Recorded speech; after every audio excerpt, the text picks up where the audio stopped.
हो, खून केलाय मी, खून केलाय मी माझ्या बापाचा. अहो, होताच तो त्या लायकीचा मनुष्य. जगण्याचा अधिकारच नव्हता त्याला. आज आज जर तो जगला असता तर एक दिवस त्याने माझ्याच नरडीचा घोट घेतला.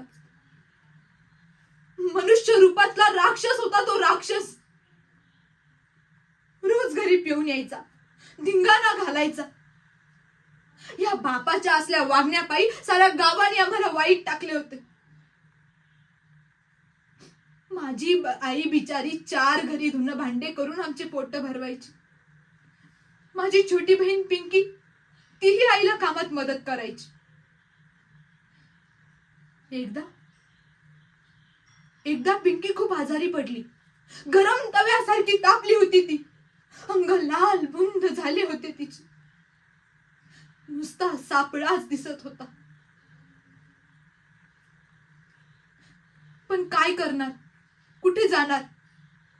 आईचे कामावरून आलेले सगळे पैसे हा बाप ह्या दारूपायी उद्ध्वस्त करून टाकायचा.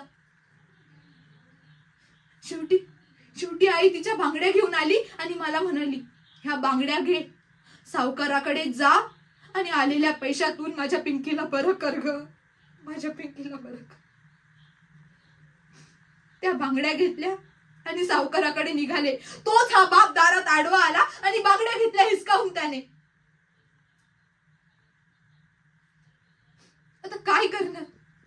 शेवटी तशीच उचलली आणि डॉक्टरांकडे घेऊन गेले. डॉक्टरांना विनवणी केली, डॉक्टर माझ्या पिंकीला बरं करावं, डॉक्टर माझ्या पिंकीला बरं कर. मी 4-5 दिवसात तुमचे पैसे परत देईन. डॉक्टर प्लीज माझ्या पिंकीला बरं करावं.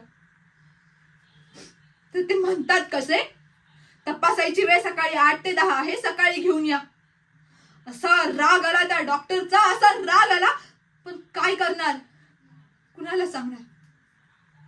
शेवटी तशीच उचलून घरी घेऊन आले. रात्रभर पिंकी जवळ बसून राहील.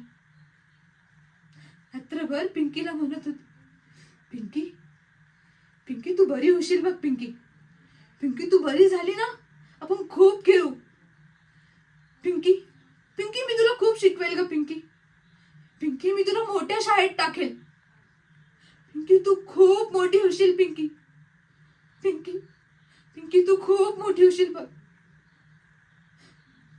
असं म्हणत रात्रभर पिंकी जवळ बसून राहिले. पण सकाळी सूर्य उगवायच्या आतच पिंकीची प्राण ज्योत मालवली. सकाळी सूर्य उगवायच्या आतच पिंकीची प्राण ज्योत. पिंकी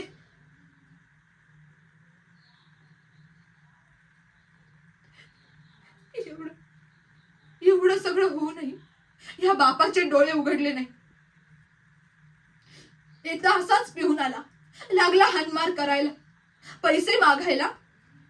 पण आता घरात 4 भिंती सोडून काहीच उरले नव्हते हो, काहीच उरले नव्हते.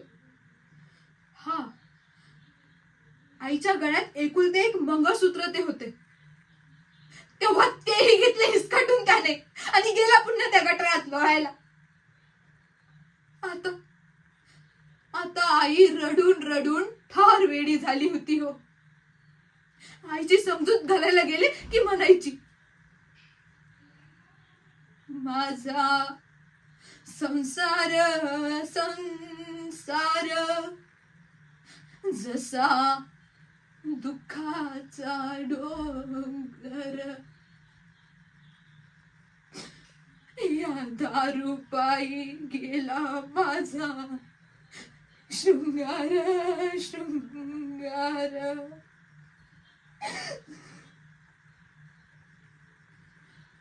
आईचे असे बोलणे ऐकून वाटायची वेळ लागली की काय तिला. आई असं बोलू नको ग आई. हे बघ, आपली पिंकी येतच असेल. आई आपली पिंकी येईल ग. आई अशी रडू नको ग आई सगळं ठीक होईल.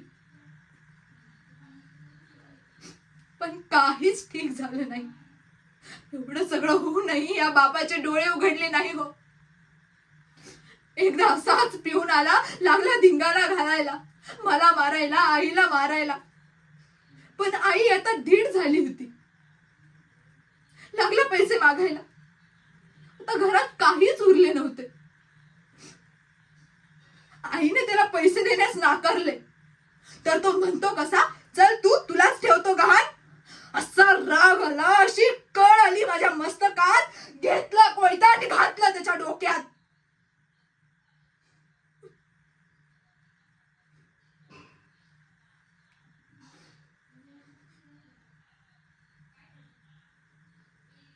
सगळं संपून टाकलं.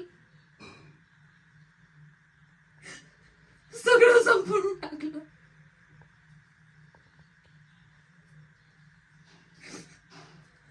सगळं संपून. हो हो, केलाय मी खून. केलाय मी खून. सांगा ना, सांगा, आहे का मी पापी? आहे का मी पापी?